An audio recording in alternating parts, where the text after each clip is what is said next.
Hi, I'm Hal Roberts. This is Bridge City News. Here's some of the top stories we've been following. The National Citizens Inquiry into the government's handling of the pandemic continued in Saskatoon. We hear from one woman who says that a COVID-19 vaccine led to her father's death. We have an exclusive one-on-one interview with the leader of last year's Freedom Convoy, Tamara Leach. And a local astronomy society will explain why we've been seeing more of the northern lights here in southern Alberta. Your nation, your province, your southern Alberta. From the heart of Lethbridge, it's Bridge City News with Hal Roberts. Thanks so much for joining us. The National Citizens Inquiry into the pandemic held more meetings in Saskatoon over the weekend. Many came out to take part in testimonies of expert witnesses and others who shared the impact that the pandemic lockdowns and mandates had on their lives. Jody McPhee spoke at the inquiry and says her father died as a result of complications associated with the COVID-19 vaccine. She also says she was fired from her job for refusing to get the jab. So on May 28th, when my dad passed away, that was all I needed to see. At that time, my age group had come up to get my first dose of the vaccine, but I was a little bit hesitant, or maybe even a lot hesitant.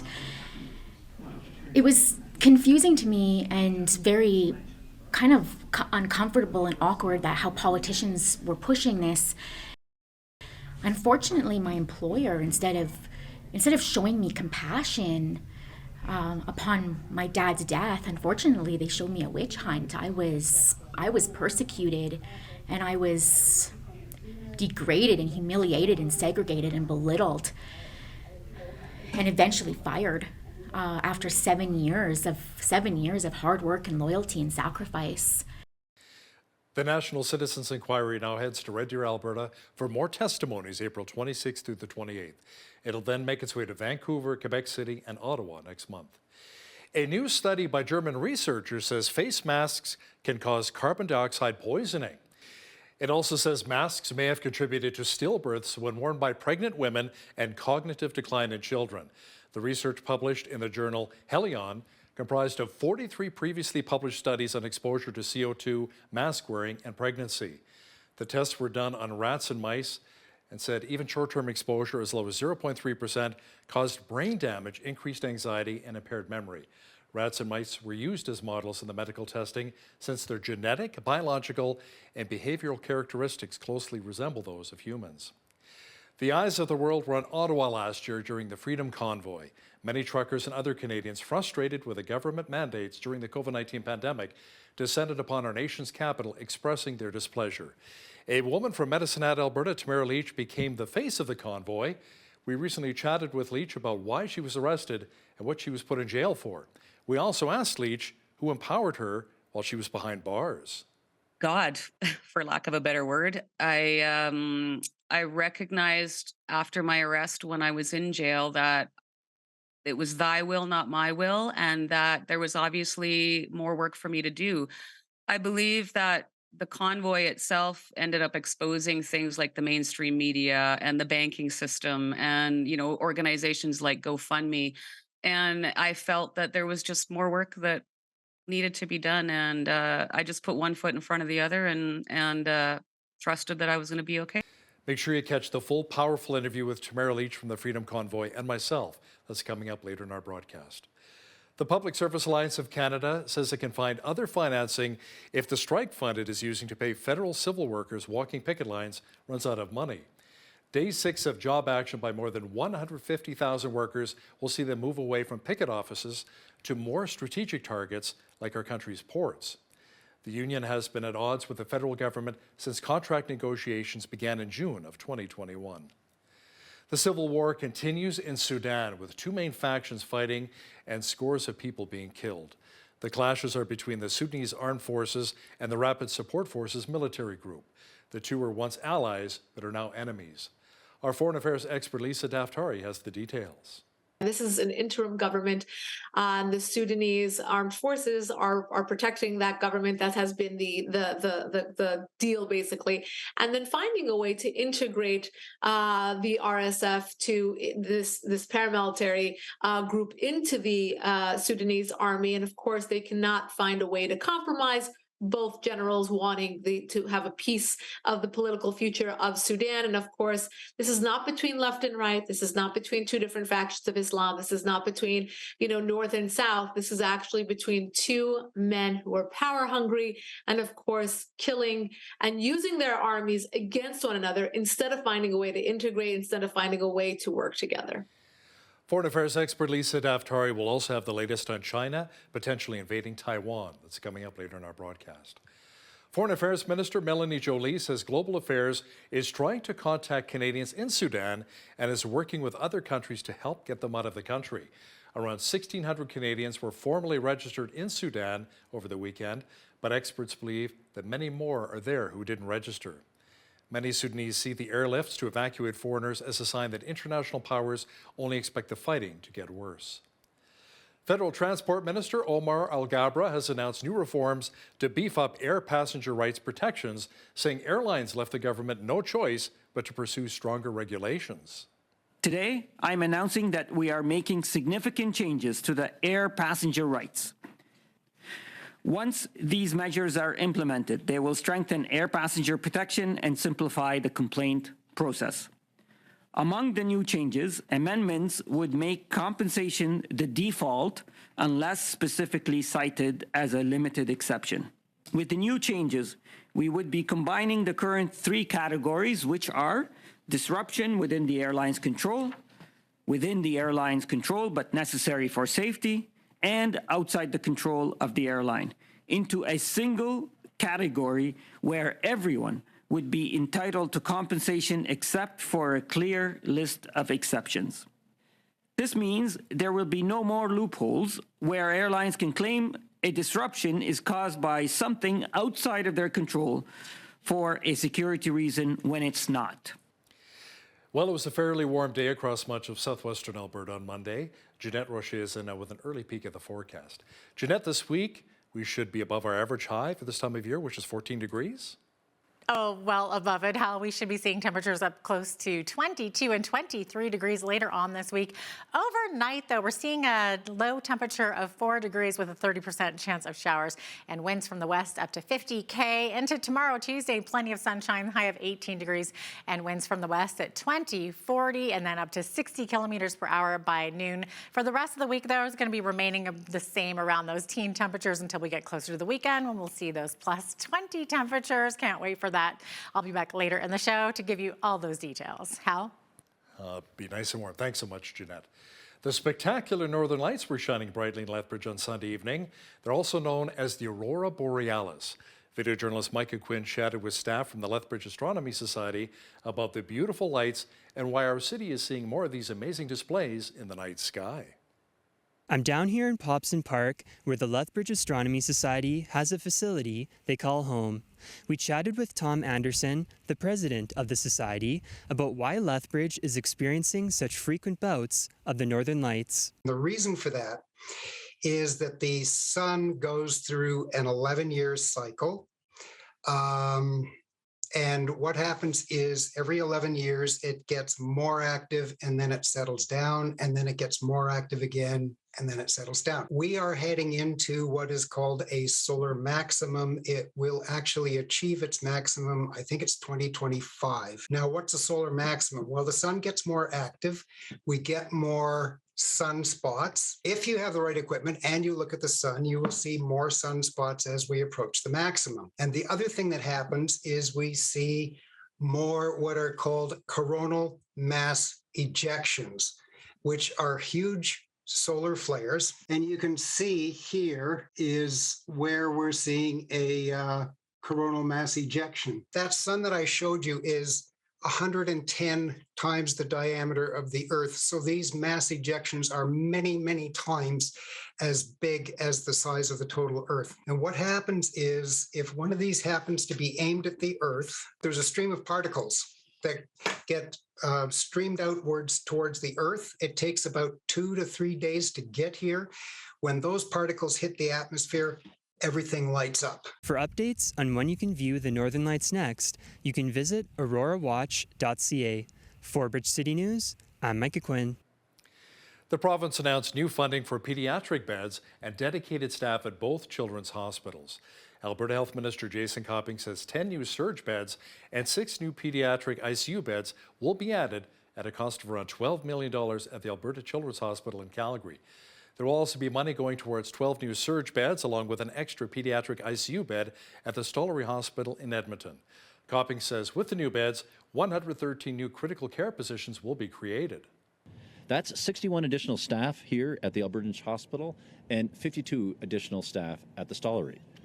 Now, these new staffing resources will provide both children's hospitals with capacity support to help meet an increasing demand for inpatient pediatric care across our province. The additional resources will support treatment and care of Alberta's children both now and into the future. And we are fortunate to have some of the most skilled healthcare professionals in the country, and we are proud to help them in their continued work to provide the best care possible. The opposition NDP is concerned that Alberta Premier Danielle Smith wants to dismantle public health care and make you pay to see a doctor. Alberta NDP Deputy Leader Sarah Hoffman says the concerns stem from a recent interview Smith did with the Alberta Enterprise Group. Here's a portion of that interview. Why don't we create a system where people have the means to pay for the healthcare that they need based on their own choices, and then we allow them to make those choices and see what happens. Instead of it being public versus private, it's what gets paid for 100% by government through your catastrophic insurance coverage that is publicly funded and publicly administered, and what services get paid for through your health spending account. And that is partially funded by government, partially funded by your employer, and partially funded by you. If your employer pays for your services on your behalf, why does the practitioner you're dealing with have they don't have the same incentive to give you the very best possible service as if you're paying yourself, right? And so there's a reason why you want to restore the patient-doctor relationship and the payment relationship. I find it incredibly disturbing. She, in her own words, says that she wants to create a payment relationship between patients and their doctors. She wants Albertans to swipe a credit card to get treatment. She wants to create a system where Albertans have to pay for the health care that they need. And she wants people to fund their own health care choices. This is Danielle Smith's plan, and it's clear as day. We know because she wrote it as a very detailed plan that she published with the University of Calgary in June of 2021. And then she toured around the province describing this plan to folks on camera, just as we saw here in one of the interviews. The media has given Danielle Smith several chances to disavow her policy paper, but she's refused to. Monday marks the 108th anniversary of the Armenian genocide. It's estimated that over 1.5 million Armenians were massacred between 1915 through 1923. Armenians were subject to execution, forced marches, starvation, and even disease. In 2021, the Legislative Assembly of Alberta passed a bill unanimously recommending that the Armenian genocide be recognized here in our province. Lethbridge police have charged a 33-year-old woman in connection with a collision that left one man dead and a woman with critical injuries. On January 17th, police arrived at the intersection of 26th Avenue and 28th Street North. EMS were already on scene and declared the 66-year-old man dead, and the 62-year-old woman was flown by Stars Air ambulance to Calgary, where she remains in hospital. The investigation revealed that a truck was traveling eastbound on 26th Avenue North and struck the pedestrians when it turned onto 28th Street. The driver stopped immediately and called 911. Bobby Raquel Willens is charged with dangerous driving causing death and dangerous driving causing bodily harm. She's set to appear in court on May the 25th. A 33-year-old woman who was arrested in February in relation to a fire at the Holiday Inn Hotel in Lethbridge missed her court date. Carissa Ricky Plume was scheduled to appear in court last Friday, but when she didn't show up, her lawyer admitted that she didn't know where she was. After being released on bail, it appears as though Plume disappeared. Her lawyer requested an adjournment and said in the meantime, she'll try and locate her client before her next court hearing, which is on May the 1st. Lethbridge police have charged a 51-year-old man in connection with a series of contract frauds. Police say in February of 2022, they investigated South City Service after receiving a complaint about a van and motorbike being taken in for repairs. The owner put money up front for the parts, but the work was never completed, and the vehicles were sold, but not by the owner. Then in March of this year, police identified another incident in which a truck was taken to a mechanic for repairs with the money provided in advance for the work, but the work was never done and the cash was never refunded. David James Gould of Lethbridge faces a wide range of charges, including fraud over $5,000 and various counts of theft over $5,000. He was released from custody and is scheduled to appear in court on June the 1st. In an effort to raise money and awareness for Autism Speaks Canada, a Lethbridge man says he will be running across the province in just 4 days. Austin Sedgwick began his journey on Saturday at the BC-Alberta border. By the end of the second day, he made it to Taber. It was his goal to make it to Medicine Hat by the end of Monday. Sedgwick says his goal is to raise just over $22,000 by the end of his run. He began the 96-hour trek shortly after receiving his first donation by the BC border. Sedgwick ran for other great causes in the past, including raising funds for the Alberta Cancer Foundation in 2020, mental health services in 2021, and Spinal Cord Injuries Alberta in 2022. A team of 60 students from the University of British Columbia has created one of Canada's first carbon minimal buildings on the Vancouver campus. They built it using hempcrete. We started the project back in May 2021, and so it's just been about 2 years that we've been working on this project. So what you're seeing behind me is called hempcrete. It can also sort of be considered a biocomposite. It's a combination of hemp hurd, lime, and water. And it's sort of the main way that we're trying to lower carbon through our walls as well as provide insulation. Throughout the rest of the space, there's a lot of reuse and low carbon materials throughout as well. So from the very start, our team was really interested in carbon minimalization and trying to reduce our carbon footprint as much as possible. Through our research and investigating different materials, we discovered that hempcrete over its life is supposed to be at least carbon neutral or carbon negative, which is why we decided to try to build with it. So the space is super flexible and adaptable, so it could have many lives and many sort of iterations of what it becomes.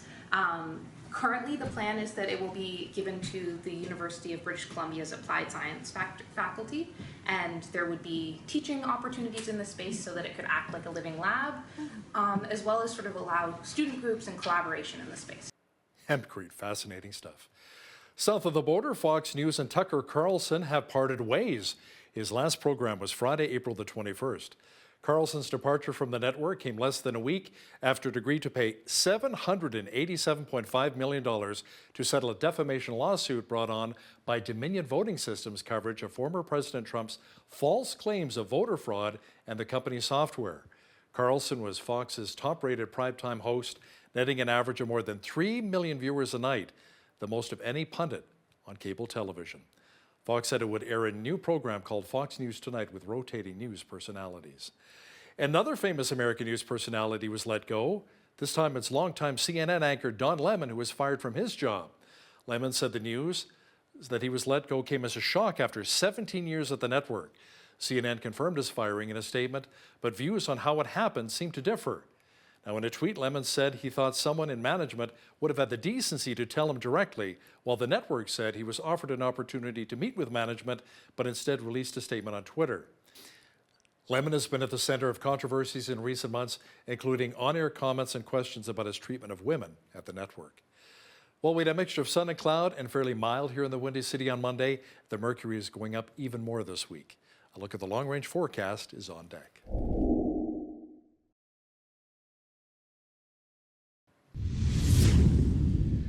Well, we had some sunshine, clouds, and even light showers in many parts of southwestern Alberta on Monday. Jeanette Rocher is in now with all of the weather details. Jeanette, the forecast looks pretty good for this week. Is it almost time for t-shirts and shorts weather? Well, it should be by this weekend, I would say, because look at those temperatures. And as we lead to there, we're going to see a high of 18 on Tuesday with mainly sunny skies, a high of 19 on Wednesday, up to 16 on Thursday. And then there we are. We've got those 20-plus degree days on the weekend, starting on Friday, high of 22. Sunny skies, mainly sunny also on Saturday, high of 22. And then a high of 23 on Sunday. Can't wait till that, because we are well above our average high for this time of year, which is 15. Average low 1 degree, 27. That was our high temperature on this day back in 1977. And in 1959, we were sitting at a chilly -10. That was the coldest on record for this day. Sunrise this morning at 6:22, sunset at 8:38 p.m. We're well over 14 hours of a daylight now. Okay, on the west coast tomorrow, 12 degrees for a high in Victoria, looking at mainly sunny skies, 30K winds in the Juan de Fuca Strait, 13 for a high in Vancouver, 40% a chance of drizzle, also some fog dissipating in the morning. 14 14 degrees for a high in Edmonton, 60% chance of showers, and mainly sunny skies in Calgary tomorrow with a high of 17. As we look to the rest of the prairies, not too bad at all, especially in Saskatoon.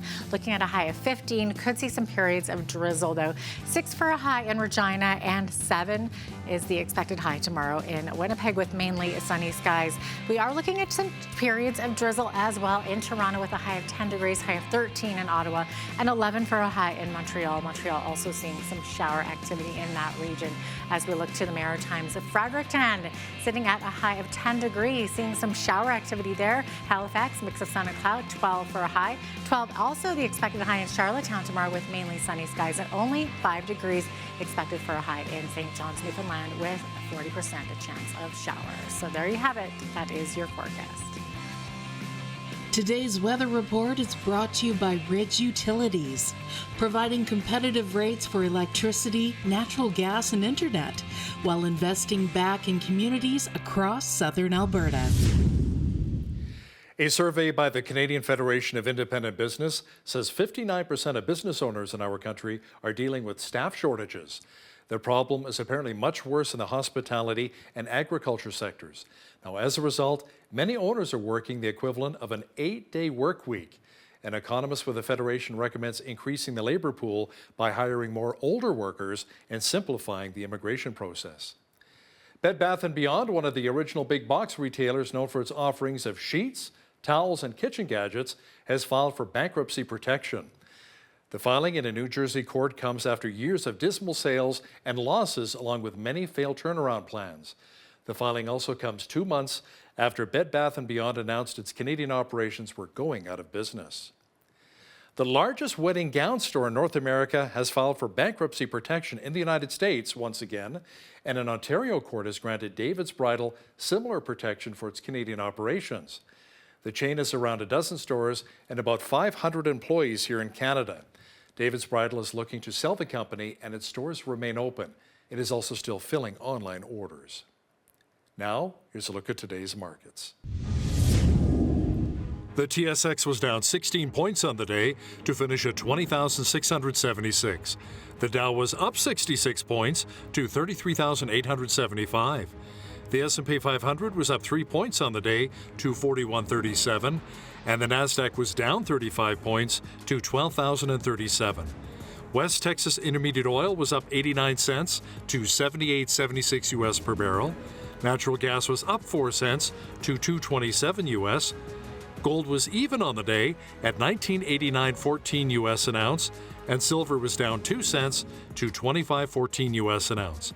Feed wheat is at $11.29 per bushel, barley's at $9.14, canola's at $17.57, and corn is at $10.43 per bushel. Live cattle were up 33 cents to $174.30.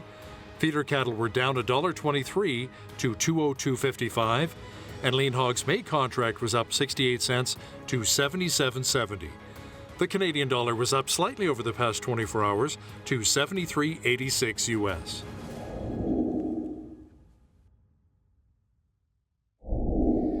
Recapping one of our top stories, the Alberta government announced new funding for pediatric beds and dedicated staff at both children's hospitals.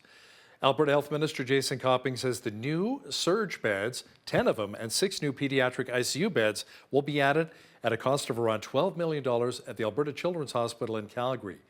There will also be money going towards 12 new surge beds, along with an extra pediatric ICU bed at the Stollery Hospital in Edmonton. Copping says with the new beds, 113 new critical care positions will be created. The Canadian government is trying to get as many Canadians out of Sudan as quickly as possible as infighting continues in the war-torn country. Our foreign affairs expert Lisa Daftari will explain exactly why the internal battle in Sudan is ongoing. Listen, if you see news happening in your community, be sure to drop us an email at info@bridgecitynews.ca. We'd love to hear from you. Here's your Bridge City News community calendar. Enjoy a fun evening with your spouse at Mark Gunger's Laugh Your Way to a Better Marriage event, taking place May 12th and 13th at Miss City Church in Lethbridge. Through his hilarious humor, Mark Gunger shares the difference in men and women's thinking and ways that couples can come to understand each other and build strong marriages. Tickets are $45 and can be purchased online. Visit Miss City Church Facebook page for the link. Do you have a heart to serve our community? Streets Alive Mission is looking for volunteers to help make sandwiches, sort incoming donations, assist with Foot Friday, and many other opportunities to serve, receive training, and to provide support for this important cause of bringing hope to the hopeless. Visit streetsalive.ca to fill out their volunteer application or call 403-320-1159. And that's today's Bridge City News Community Calendar.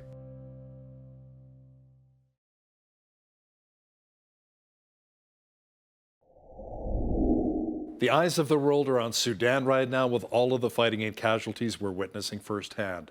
The clashes are between the Sudanese armed forces and the Rapid Support Forces paramilitary group. Now, to chat about this in more detail is the host of the Foreign Desk and our foreign affairs expert, Lisa Daftari, who joins us once again from Los Angeles. Lisa, the generals of the two factions which are fighting right now were allies at one point in time, worked together to overthrow the Sudanese dictator Omar al-Bashir, who was once a close ally of Iran?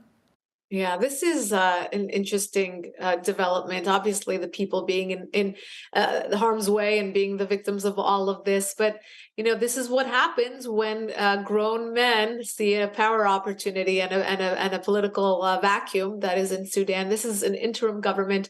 The Sudanese armed forces are protecting that government. That has been the deal, basically, and then finding a way to integrate the RSF to this paramilitary group into the Sudanese army. And of course, they cannot find a way to compromise, both generals wanting to have a piece of the political future of Sudan. And of course, this is not between left and right. This is not between two different factions of Islam. This is not between, North and South. This is actually between two men who are power hungry and, of course, killing and using their armies against one another instead of finding a way to integrate, instead of finding a way to work together. And a lot of civilians, a lot of citizens suffer as a result. Lisa, according to U.S. President Joe Biden, the U.S. military has made a daring evacuation of its embassy staff from war-torn Sudan. Tell me more about that.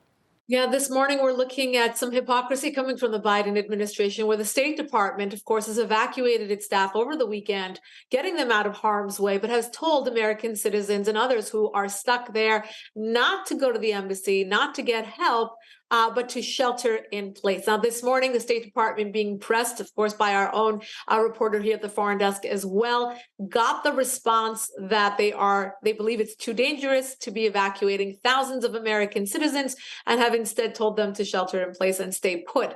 Now, again, the hypocrisy being, why were the embassy personnel evacuated? Why were they taken out of harm's way?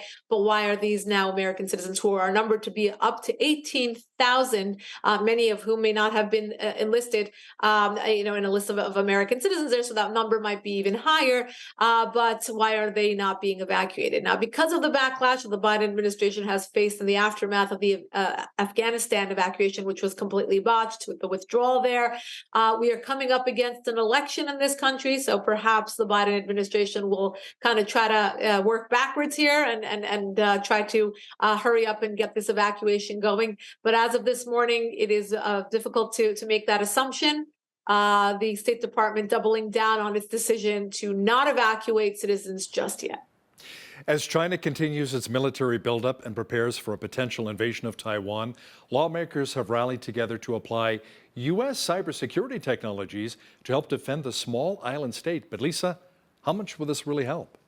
Right. That's a great question, Hal. So, by providing any sort of resources to the Taiwanese, it would be seen as a provocation by the Chinese, of course. So if we're getting involved, if we're inserting ourselves into the situation to say that here we are, helping the Taiwanese, of course, China will see this as an escalation of sorts and will act accordingly. Now, we have bipartisan support on this here in the United States, where lawmakers from the Democrat and Republican parties believe that it is important to begin giving resources to Taiwan in order to have some sort of defense mechanism against China. Of course, China using a lot of cyber technology in its efforts around the world, particularly fixated on invading Taiwan here as well. The second question that we must ask is, to what extent do the United States want to get involved in the escalation between Taiwan and China, and to what extent do we have the resources to do so? Of course, the reports coming out are saying that the United States overexerted itself in the war between Russia and Ukraine and gave Ukraine an exorbitant amount of resources. And of course, that military aid, we need time to replenish and to, again, provide to Taiwan. So once we get involved, once that first domino topples, to what extent do we want to get involved, and to what extent do we have the resources to do so? Those are the two questions that remain. And this bill, of course, prompting a lot of questions regarding our involvement in this conflict. Now, Lisa, another potential threat from Asia is North Korea. That country's foreign minister dismissed recent calls for nuclear disarmament by the Group of Seven. He claims that North Korea's status as a nuclear power is, quote, final and irreversible. That should be very concerning for us here in the West. You know, it's as if there are, these adamant toddlers all around the world that find that right now, with the Biden administration in the White House, they can stomp their feet and they can make any claims that they want without any consequences, because that has been the pattern here. Just take a look around the globe and you see all our adversaries finding this opportunity to thump their chest and to make these declarative statements, just like North Korea is doing now. Look, it seems like the memo is out, right? The Biden administration is looking the other way. Do what you need to do. So whether it's Iran's regime, whether it's Venezuela, whether it's Cuba, whether you have China, Russia, and the list goes on. All our adversaries, including North Korea, are finding this as a prime time to make this announcement that they are resolute in becoming a nuclear state and having the world accept its status.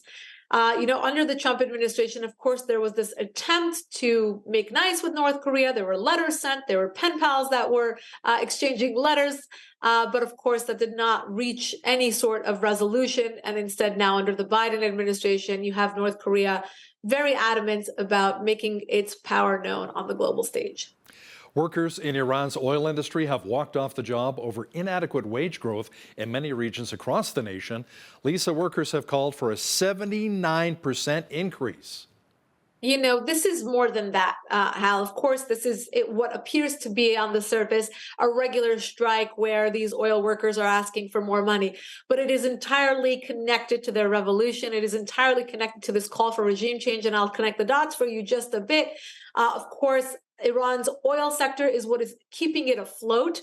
Finding trading partners in Russia and China and India and others, they're able to have this income from its oil trade, despite sanctions from the West, despite sanctions from the United States and others, and Europe trying to kind of straddle this world between putting sanctions and not putting sanctions on Iran's regime. But I don't want to digress. Iran should be isolated right now. There should be economic consequences to their behavior, but instead they have actually increased their oil sales. So now you have these workers striking and saying, we want to put a dent in the oil industry, and that is the best way to bring the Iran regime to its knees. If the outside world is not able to put economic consequences and punishments on our regime, we will do that. So this is definitely part of the women's rights movement that we've seen. Obviously, the women at the forefront, but the men are involved too. Oil workers are involved. University students are involved. And I know a lot of the headlines pinpoint the sectors of teachers and truck drivers and others, but this is completely a nationwide movement to have regime change and to call for absolute freedom. Work from within. We hear that quite often here. Now, there are reports coming out that the Air National Guardsman who allegedly leaked dozens of classified documents onto a Discord chat, Lisa, had been doing it twice as long as previously thought and to more people. It included sensitive information regarding both Ukrainian and Russian casualties from the war in Ukraine. Right. So imagine that, right? All of this vulnerable information. When we ask the question, why did this guy have access to all of this information? And why did he have the clearance? Why did he have the ability to put it up? But now the third question is, for how long had he been doing this? And why didn't it not come under investigation sooner? Why wasn't this detected sooner? Think about all the vulnerabilities. Think about all the secrets. Think about all the time that our adversaries had to have access to this information without anybody finding out. and here you have it. It's a much more dangerous and targeted attack on our national security than we ever thought before. And now here we are working backwards, trying to secure our secrets, trying to secure this very delicate information so that this doesn't happen again. Lisa, a UK Labour Party lawmaker, was suspended by her party for stirring up quite a bit of controversy recently. Labour MP Diane Abbott stated in a public letter that Jewish people cannot be victims of racism. She says they may experience some prejudice, but not racism. Interesting. It's interesting that she would take the time to kind of distinguish between those two terms, prejudice and racism. And then the question begs, how much of an anti-Semite are you if that is what's on your radar to distinguish between these terms?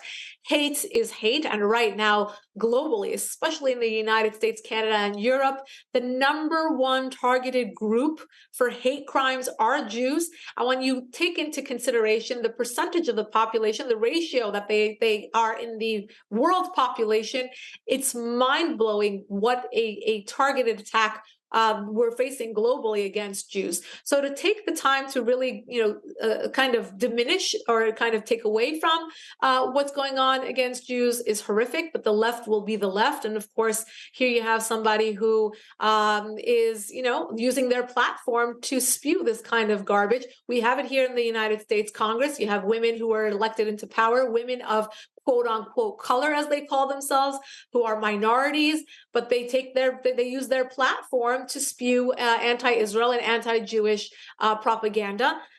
Look, it's a fixation of the far left, and now we're seeing it in the UK as well. But I'm glad that she was punished for it. I'm glad that it is coming under scrutiny, and I'm glad that people are talking about it, so that we can really create awareness about hatred of all kind, regardless of group, religion, race, color, anything else. Lisa, Fox News and Tucker Carlson have parted ways. His last program, I believe, was on Friday, April 21st. Carlson's departure from the network came less than a week after it agreed to pay $787.5 million to settle a defamation lawsuit brought on by Dominion Voting Systems coverage of former President Trump's claims of voter fraud and the company's software. Yeah, it's an interesting decision by Fox News because, of course, they had to pay this money to kind of make this lawsuit go away. Not saying that it shows any sort of guilt or innocence, but that to make this lawsuit go away, they decided to pay that money. But then you look at a talent like Tucker Carlson that brings in so much money for the network. So it's an interesting decision to punish him that way. Are they really punishing the network and their business as well? We'll have to see what their ratings are, how they're going to fill that time, prime time, of course.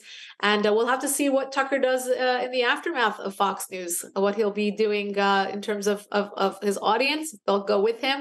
Podcast, perhaps, another news platform. We shall see. Yeah, YouTube channel. I mean, you get yourself a few million subscribers and you're laughing. I mean, the amount of money you can make on YouTube. Exactly it's pretty right. incredible these days. She's our foreign affairs expert, political reporter, and host of the Foreign Desk, Lisa Daftari. Thanks so much for joining us once again from the City of Angels. My pleasure. Thank you for having me.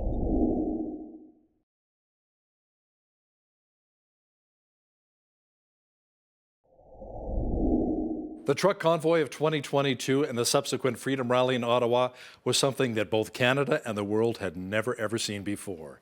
The Freedom Convoy captured the imaginations and hearts of so many people, millions of people around the world. It was also quite controversial, with many who were against it, leading to the federal government invoking the Emergencies Act. Tamara Leach became one of the central figures of the convoy and Freedom Rally, and she joins us now from her home in Medicine Hat, Alberta, to chat about some of that experience. Tamara, welcome to Bridge City News. Thank you so much for having me.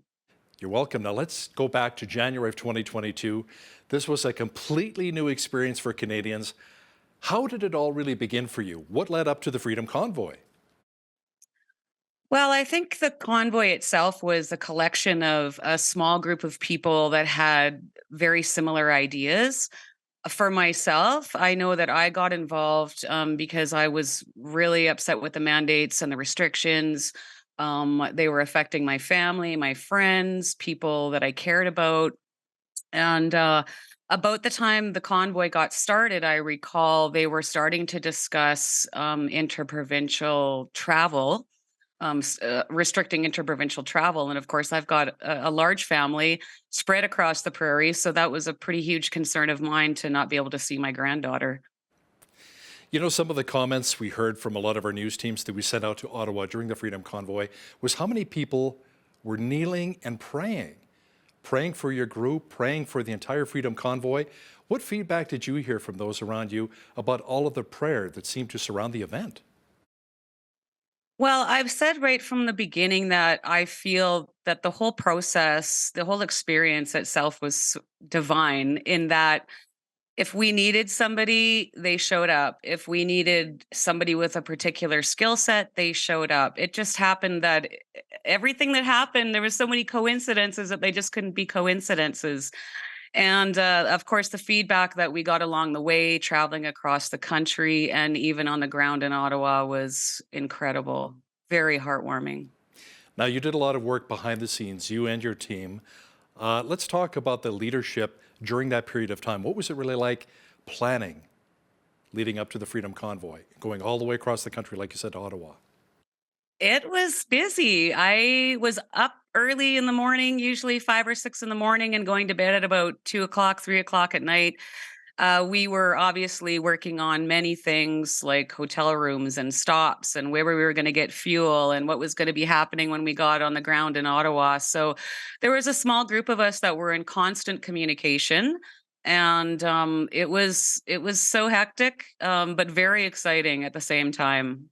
And the great thing about it is that a lot of us that started off as strangers, I didn't know any of these people before the convoy, have now become like family. Now, looking back, do you feel that there were some saboteurs in your midst? I mean, trying to maybe change the course to distract the core of the leadership group. We've even seen on the mainstream media some of the Nazi flags, Confederate flags. Now, do you feel those were actually plants and not part of your group? Well, I don't know how they showed up. I know they weren't part of our group. It's quite suspect, especially the Nazi flag, how that just showed up one day. And then, as you saw in the mainstream media, that's all they talked about was a Confederate flag and a Nazi flag, and not the hundreds of thousands of Canadian flags that were out there. So it's fairly suspect that that gentleman with that flag showed up one day and then disappeared, and that's all they talked about. And I guess the other thing that I found after or at the inquiry was that they had people like myself and Chris Barber profiled before we even left. So I find it hard to believe that they don't know who that gentleman is. Now, do you feel that sometimes you had a tough time getting your message across to Canadians through the mainstream media, and that's why you tapped into a lot of independent media, including Bridge City News?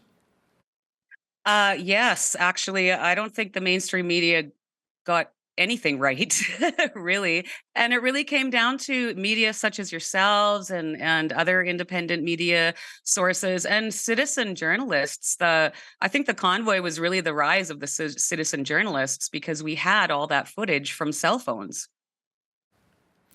Now, looking back, Tamara, were there some experiences where maybe you thought, we shouldn't have gone down that road? I mean, we also interviewed a lot of Ottawa business owners who were irate with all of the amount of trucks that were in Ottawa and people trying to get to work. I used to live in Ottawa myself, in Orleans. I used to, work in downtown Ottawa at the Sun News Network.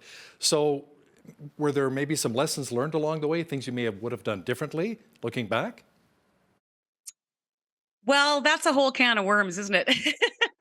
I tend to not be kind of a what if person. I believe that everything that happened as it was supposed to happen. There's not too many things I think we could have done differently. To be honest, I'm not sure. I'm not sure what we could have changed at this point. How about, did you grow as a person as well, compared to when you started with the Freedom Convoy to afterwards, and including what happened with the invokement of the Emergencies Act? I have much thicker skin. Okay. Yeah, I think we all have. I mean, I've always loved my country. I've always been passionate about my country. Have I always been proud of it? Not always, but that's for me what the convoy did was really reignite that Canadian spirit and again showed fundamentally who Canadians are. So I think it changed all of us in some form. What are your thoughts when the federal government invoked the Emergencies Act? I was shocked. I was actually shocked. The ironic thing about the invocation of the act was that me, my husband, and our legal team were actually on our way to go see Mr. Brian Peckford when the announcement came over the radio. So it was Keith Wilson that actually informed Mr. Peckford when we arrived that they were going to be invoking the act. And I mean, I was just shocked because there was no violence. There was no violence. Something that should be noted is that protesters and supporters stood outside of the Prime Minister's office every day for 3 weeks. There wasn't so much as a window smashed or graffiti on it or nothing. So yeah, I was really shocked. I thought that was a very heavy-handed tool to be using under the circumstances, especially in light of the fact that the border crossings had already been cleared. So how do you think this would have played out if Prime Minister Justin Trudeau would have said, okay, Tamara, I want to sit down with you and the leadership group with the Freedom Convoy? Well, that's hard to say.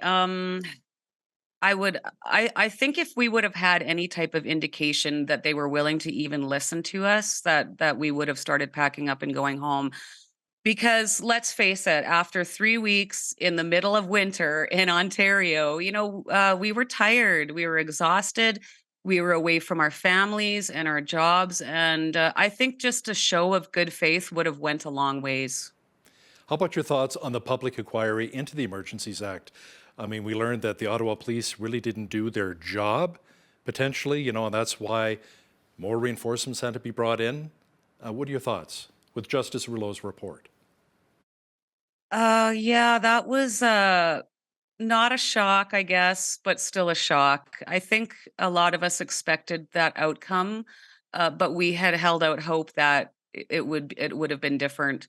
What it did basically was say that government incompetence is a reason to invoke the Emergencies Act, and yeah, I was quite disappointed with the results. When we first got to the inquiry, I felt like we were going to be listened to. I thought he was really hearing, the convoy organizers' testimony and taking it all in.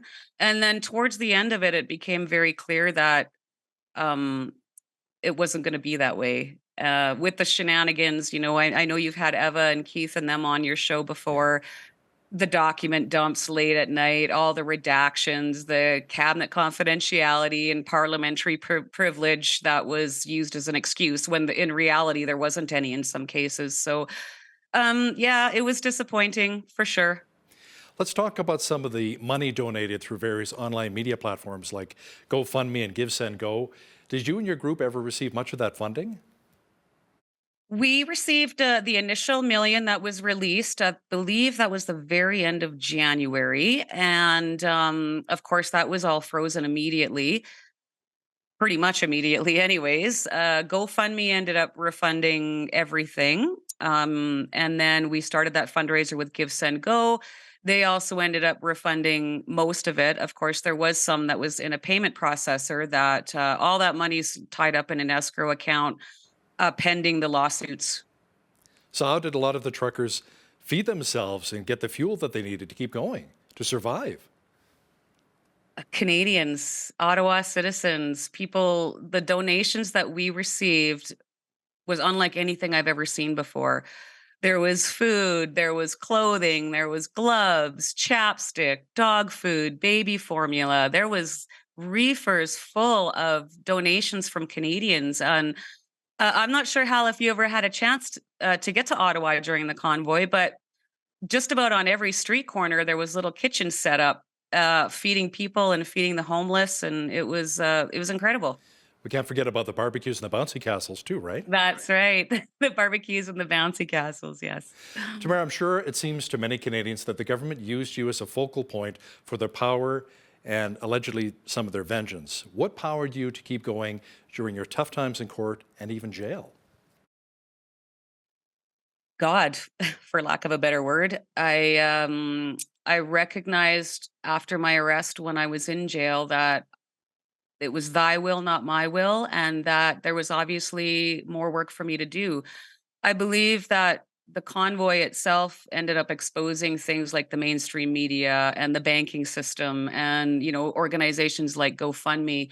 And I felt that there was just more work that needed to be done. And I just put one foot in front of the other and trusted that I was going to be okay. And here I am, just fine. Can you talk about the level of support you receive from your friends and family and different communities across the country? Oh, the support has been incredible. Of course, my family has been amazing. My parents, as you know, led the convoy out in their pilot truck from Medicine Hat all the way to Ottawa. So that was a really amazing experience for me to have with my mom and dad.